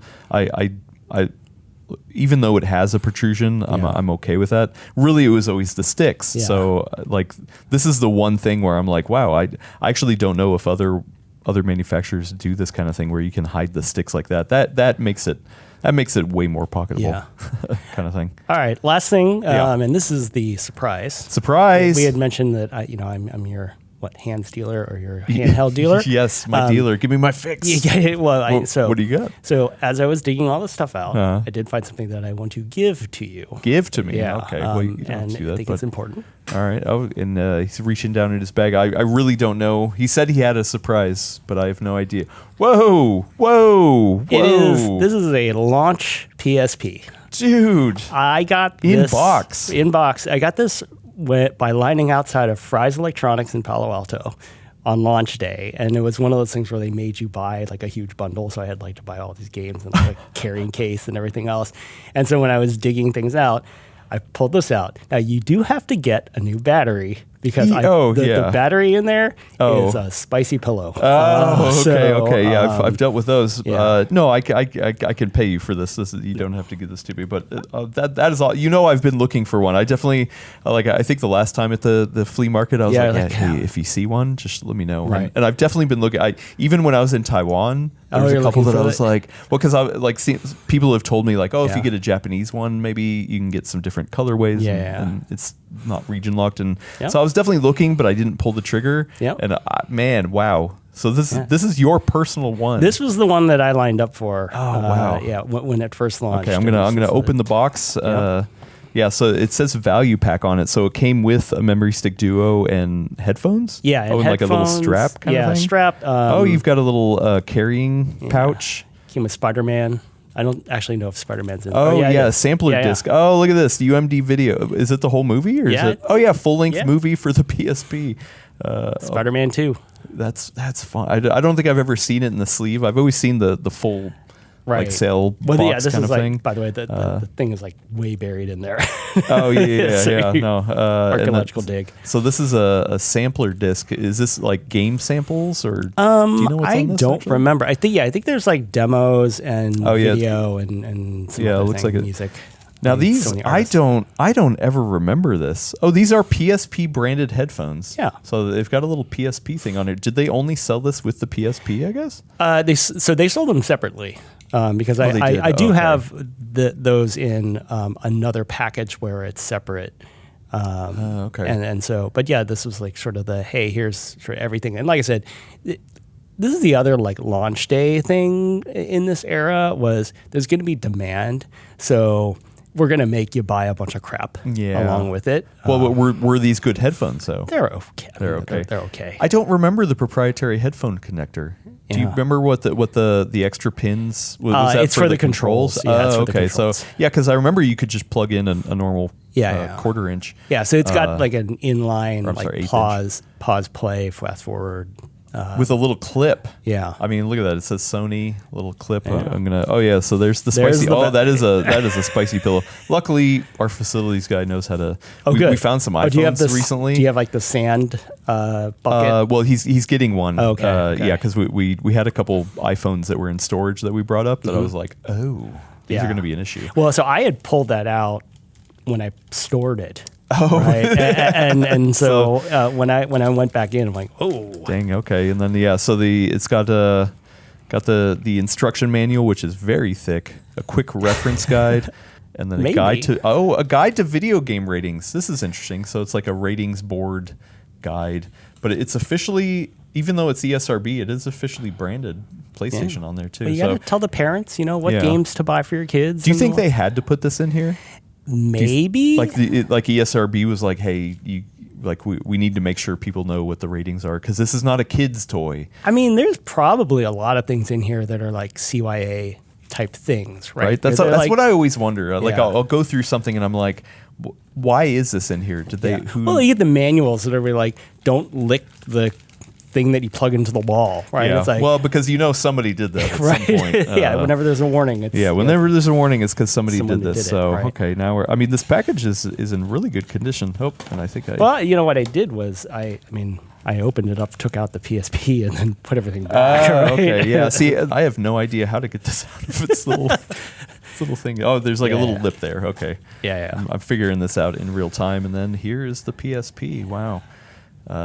You got the little wrap, the protective layer, and I mean my general MO for a lot of this is I take it out of the package and whatever the packaging is, I just like put it back in there, right? Wow. And this is in good condition. Like but you played this. This was this is my system. Yeah, this is the one I played. But I always try to keep my stuff in good condition too. But I can tend to break things. So. Yeah, well, the part of this is maybe like that game collector mentality. It's like when you, especially if you go game shopping in Japan, they like would grade things, and like if the most minor scratch, you're like, oh, this is a B. That's like you can't. Now the funny thing is, with like actually, I don't mind scratches and things like that, especially like my watches or whatever. It's like it's patina, right? It shows that you used it over time. To be honest, I didn't really play a lot of the PSP. Oh, really? Yeah, I was playing on probably a lot more DS at the time, and I think Hot Shots Golf is probably the thing I have the most time on the PSP. Okay, right. Yeah, because I definitely got a DS. I got my DS Lite. Mm-hmm. That was my first DS, and man, I played the absolute crap out of that. I definitely got a PSP 1000, and it was later in its life, and I don't remember. If I had to guess, I probably got it used. I don't remember buying a new one, but yeah, there was definitely by that point enough games that was like, oh, okay, I definitely want to play these. I mean, Need for Speed. I've always been I'm not a big driving fan, but Need for Speed has always been kind of like a soft spot. So I think it's Most Wanted that is on the PSP. I can't remember. I think there's an Underground. Oh, an Underground. Yeah. So, and I remember thinking like, I mean, because this is a push back when they were like, hey, this is essentially like PS2 level graphics in a handheld. Yeah. And like Nintendo never played that game. They were never like, oh, hey, I mean, like, yes, I guess the Game Boy Advance was like, oh, it's equivalent to like a Super Nintendo, but they didn't pitch it that way. Like, oh, now you have a Super Nintendo in your pocket. Yeah. But Sony was very much like, no, now you have the power of a PS2 in your pocket. I mean, it wasn't quite, but like. I remember there was a game developers conference talk where they were talking about developing, I think it was God of War for the PSP. And there was something they were trying to get the rain right, but they couldn't, and so they actually used like flaws in sort of the system, like some tearing or something, to actually create that effect. Oh, like almost like a screen tear, something kind of like thing. that. Oh, I can't remember the exact details. It's probably online. I was in the audience, so I think they. But I do remember that being like a really cool talk, because they were talking about, hey, it's powerful, but there's a lot. I mean, it's not a PS2, right? It's still a portable system. Yeah, it had ports, but the ports had to have concessions here and there. Right. And it's like, where do you make those concessions? Oh, you know what? I just remembered. The reason why I bought this was Castlevania Chronicles. Oh, okay. Yeah, because I've always been such a big Castlevania fan that Chronicles, like when that got announced, I was like, okay, now I'll get a PSP. Yeah. Because I wanted to play that one. I definitely played a lot of that one. Yeah. And so for the folks that are playing these games now, right, on on emulation or whatever, it's once again, I keep saying this, but it's like you kind of putting it in context, right? What were other things that were released at the time? I mean, when this came out, people were just shocked at how good the screen was, right? And the graphics and everything else. This was the nicest handheld that I think anyone had seen up until its release, and so there was a lot of excitement, and that's why I think why people were sort of discounting the DS, because they're like, look at how good this looks, right? I mean, because like a lot of people discounted Sony coming into the home market, right? And then all of a sudden they redefined, like console gaming, and then like at least from what I remember, it was like, okay, well, Sony, like Nintendo has always owned the handheld market, but can Sony come in and do that again and change the course of history? I will say that, like, unfortunately, obviously, we know that it didn't play out that way. I still have my PS Vita, the original one that I played on, that I got later. So like I have that one, which is a good system, but like I think at the end of the day, we kind of know that like this failed because emulation got so good on it in a way that people were like, oh, well, we don't need to buy games. Yeah, I don't need to buy games, right? I can just put in this battery that unlocks it. Which is so weird, because like on one hand, you're like, oh, that's great that you can like do emulation. And like I know some people, it wasn't for me, but I know some people who their first experience with emulating old games was on a PSP. Yeah. So like it opened that door to be like, oh, wow, you don't have to play it on original hardware. Right. But then it hurt Sony to be like, okay, well, this sucks. The PSP is a essentially a failure for us Right. because nobody's actually buying games for it. So it's like a weird point. And you know what? It kind of did redefine history in certain ways, like not in a good way for So you them, figure I guess, but people would. I mean, there was a lot of anti-piracy stuff in there because the Dreamcast was basically like completely crippled because of the ease of piracy. But hey, I think particularly when it comes to game consoles and handhelds specifically, people are going to try to put something on it that's not supposed to be on it, right? And that's why all of these are just like, it's unlocked, just do whatever you want. yeah, well, and a whole cottage industry of companies like Ayaneo being like, hey, you know what? We're going to make new consoles. We're not going to sell games. We're not going to have a store. We're going to make money on the hardware. Yeah, yeah. We're like our goal is the hardware. Yeah. Where all these companies in the past were we have the hardware, but the software is where the money's at, kind of thing. Yeah. And I mean, well, actually, you know what? Even today, the Steam Deck, same thing. Yeah. Where Valve is like, you know what? We're not really a hardware company, but we're trying to push Steam in different ways, and And they don't want to lose money on it, which is the reason like the Steam Deck is now $1,000 thing, right? Yeah. And who knows what the frame and you know the gaming box are going to be? It's that they're not going to lose money on it, right? And so I think that's something that people also need to remember, right, when it comes to this stuff. Yeah. So interesting times we live in, but I have been enjoying experiencing past times too. So thank you. You're welcome for bringing this by. This is awesome. Spinning discs. Yeah, I know. Yeah. We're gonna have to fire one up and then hear how loud it was, because I don't remember how loud the It's disc not is, super but loud, but I mean it is a disc that's spinning around. Right? Yeah, isn't that weird? Yeah. I will definitely check back in the next episodes with this. Sounds good. And yeah, now Russ.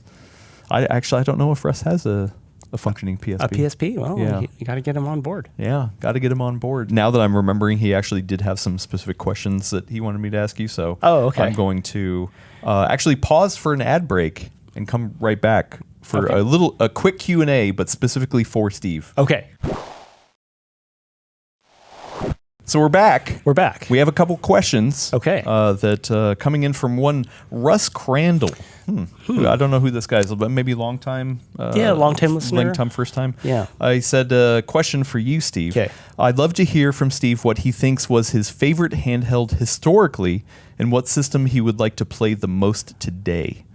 Historically, it was definitely the Game Boy, the DMG.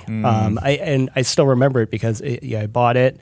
I went to Toys R Us, and then my mom wanted to go into like Big Lots, and so I was in the parking lot under the light, right, of the parking lot playing Tetris, and because it came with batteries, right, and so it did. Yeah, I don't so remember that. I just opened it up and started playing, and I think out of all the handhelds I own, that is the system that I have played the most of, right, like. Tetris and particularly golf. I love golf games, and so I have that's like, if you were to ask me, that would be the system. Now That's awesome. In terms of like the handheld that I pick up, but Steam Deck is a big one for me, but also probably Analog Pocket, right? Because I'm playing a lot of Game Boy Color and GBA games. Oh, okay. Right? Yeah. On the Analog Pocket specifically. Honestly, no, wait, now I think about it, for GBA, I play it on a GBA with an EverDrive. Oh, okay. Yeah, Okay. That's how I've been doing most of my And retro do you feel like GBA is the system you're visiting the most? GBA has a really interesting library, and I'm a big Super Nintendo fan, and so it's kind of like we're talking about like PS2, PSP, right? Some of those ports, and there's some like really good, clever games, and actually there's been some people there, but talking about games that I had never really played on the GBA that do cool stuff with the scaling, right? And particularly like driving games and things like that. So I have been going back to really kind of the launch lineup, right? But going through the Zelda library, and was like, wow, this is quite a fun experience. I've never beat Minish Cap. It's one of the games like on my backlog, like backlog of shame, right? Where I'm just like, I really want to. I'm pretty sure I've beat every other Zelda except for Majora's Mask. I'm not a Majora's Mask fan, but everything else I beat except for Minish Cap, and I'm just like, I really want to beat. Gotta that go one. back. Yeah, gotta go back. Spirit Tracks and yeah. Oh, yeah. other- Actually, you know what? I mean, because those were on the DS, I played the crap out of Phantom. I liked Phantom Hourglass more than Spirit Tracks, but I definitely played both. Yeah. We do actually have a question in here that you wanted to chime in on. Well, yeah. So it was in the Discord server. And sorry, I don't have the question in front of me. But let me bring it up. I realized I didn't bring it over. It was, I think, it was someone who was wanting to purchase a system for their mom. From friend of the show, Arcadia. I'll try to condense this down real quick. I'm looking for some buying advice. My mother has suddenly expressed an interest in gaming. That's awesome. Yeah. And her birthday is around the start of July. Okay, so coming up soon. She'll be 57, has kind of bad eyesight, but sees well with context. She's not very tech savvy, has a preference for pink things, and works as a flight attendant. Oh, that's awesome. I wonder what might be the best handheld to get for her. I figure what might be best is something with a good screen size that she can customize. As she's brand new to gaming, like, you know, maybe older games, kind of things like that. So yeah, I'm also, I'll bring this up with Russ too, but you said you kind of had some recommendations. Yeah, so I just had an idea, and this might be out there, but why not customize old hardware? Okay. For her, right? Okay. Especially if you want something pink, right? And you want something simple, so this person's mom is not navigating through menus or anything like that. It's like, yeah, just put like a flash card or something in there, or even just a copy of Tetris or something like that. And I think that is one of those you were talking about earlier. There's a personalization aspect to that, right? And so it's, here's a game system. Of course, there's ways of introducing games, but it's another way of kind of that little extra twist. I don't know if that's what this person is looking for, but it's one of those other ideas, right? And I think this goes for everybody. It's like I have, I've done like a Game Boy Color in Golden State Warriors color scheme, right? Oh. And I gave it to a friend who's a big Warriors fan, right? Yeah. And they were like thrilled with it, right? Because okay. it was like, oh, this is so cool because it's not like your standard Game Boy. Well, it's funny. He does mention that, she's pretty much new to gaming, and she's probably not going to play anything past like SNES and GBA, like in terms of complexity. Yeah. So maybe that is a good thing. I mean, like a GBA. Yeah. Right? I mean, maybe the screen is a little too small. I mean, I guess it depends, but I mean, I feel like it's a pretty good size. But also, I mean, my first thought was the DSi XL.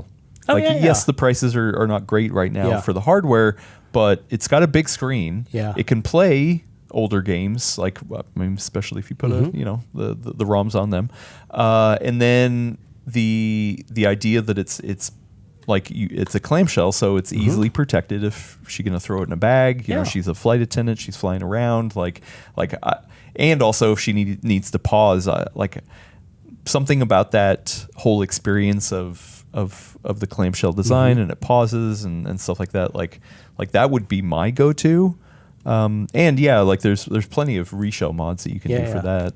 I mean, it came in a bunch of colorways too, maybe you can find specific ones. But right. That would be kind of fun. Yeah. And like always, like whatever you pick, definitely let us know in Discord.